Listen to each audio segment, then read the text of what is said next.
नमस्कार दोस्तों। 14 दिसंबर 2025 की शाम ऑस्ट्रेलिया के सिडनी शहर में स्थित बॉन्डी बीच उस समय दहशत में बदल गया जब वहां यहूदी समुदाय का धार्मिक त्योहार हानुक्का मनाया जा रहा था। ये कार्यक्रम आर्चर पार्क बॉन्डी बीच में आयोजित था, जहां सैकड़ों की संख्या में परिवार, महिलाएं और बच्चे मौजूद थे। शाम लगभग 6:47 यानी स्थानीय समय अचानक गोलियों की आवाजों से पूरा इलाका गूंज उठा। प्रत्यक्षदर्शियों के अनुसार 2 हथियारबंद हमलावरों ने भीड़ को निशाना बनाकर अंधाधुंध फायरिंग शुरू कर दी। लोग जान बचाने के लिए इधर उधर भागने लगे, लेकिन खुला इलाका होने के कारण कई लोग गोलियों की चपेट में आ गए।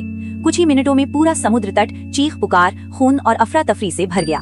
पुलिस जांच में सामने आया कि हमलावर पिता पुत्र थे, साजिद अकरम उम्र लगभग 50 वर्ष और नवेद अकरम उम्र लगभग 24 वर्ष। हमले के दौरान पुलिस ने त्वरित कार्रवाई की। मुठभेड़ में साजिद अकरम को मौके पर ही मार गिराया गया, जबकि उसका बेटा नवेद अकरम गंभीर रूप से घायल अवस्था में जीवित पकड़ा गया और बाद में उसे अस्पताल से पुलिस हिरासत में ले लिया गया। इस भयावह हमले में 15 से 16 लोगों की मौत हुई, जिनमें 10 वर्ष का एक बच्चा और 87 वर्ष तक के बुजुर्ग शामिल थे। इसके अलावा 40 से अधिक लोग घायल हुए, जिनमें कई की हालत गंभीर बताई गई। मृतकों और घायलों में अधिकांश लोग यहूदी समुदाय से थे, जो हानुक्का उत्सव में भाग लेने आए थे।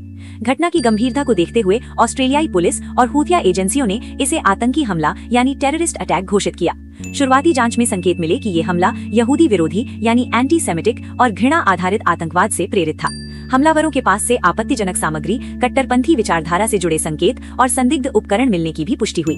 कुछ रिपोर्टों में इस हमले को आईसिस से प्रेरित लोन वुल्फ या कट्टर आतंकी सोच से जोड़कर देखा गया। हालांकि जांच उस समय भी जारी थी। घटना के बाद पूरे सिडनी में हाई अलर्ट घोषित कर दिया गया। बॉन्डी बीच और आसपास के इलाकों को सील कर दिया गया। बम निरोधक दस्तों ने इलाके की गहन तलाशी ली और संदिग्ध वस्तुओं को निष्क्रिय किया गया। अस्पतालों में आपातकाल घोषित कर घायलों का इलाज शुरू किया गया। इस घटना ने न केवल ऑस्ट्रेलिया को बल्कि पूरी दुनिया को झकझोर कर रख दिया। ऑस्ट्रेलियाई प्रधानमंत्री सहित कई वैश्विक नेताओं ने इस हमले की कड़ी निंदा की और इसे मानवता पर हमला बताया। भारत समेत अनेक देशों ने ऑस्ट्रेलिया के साथ एकजुटता व्यक्त की और आतंकवाद के खिलाफ जीरो टॉलरेंस की बात दोहराई। बॉन्डी बीच हमला ऑस्ट्रेलिया के इतिहास में सबसे घातक आतंकी घटनाओं में से एक माना जा रहा है। इसने ये स्पष्ट कर दिया कि धार्मिक या सांस्कृतिक आयोजनों को निशाना बनाना आज के आतंकवाद का नया और बेहद खतरनाक चेहरा बन चुका है। 14 दिसंबर 2025 का सिडनी बॉन्डी बीच आतंकी हमला ये याद दिलाता है कि आतंकवाद किसी एक देश या धर्म की समस्या नहीं है, बल्कि ये पूरी मानवता के लिए खतरा है। इस घटना ने सुरक्षा व्यवस्था, खुफिया सतर्कता और सामाजिक सौहार्द तीनों पर गंभीर सवाल खड़े किए हैं। दोस्तों, आतंकवाद किसी एक देश या धर्म की समस्या नहीं है, ये पूरी मानवता के लिए खतरा है। 14 दिसंबर 2025 की ये घटना हमें सतर्क रहने, एक दूसरे के साथ खड़े रहने और शांति और मानवता के मूल्यों की रक्षा करने की सीख देती है।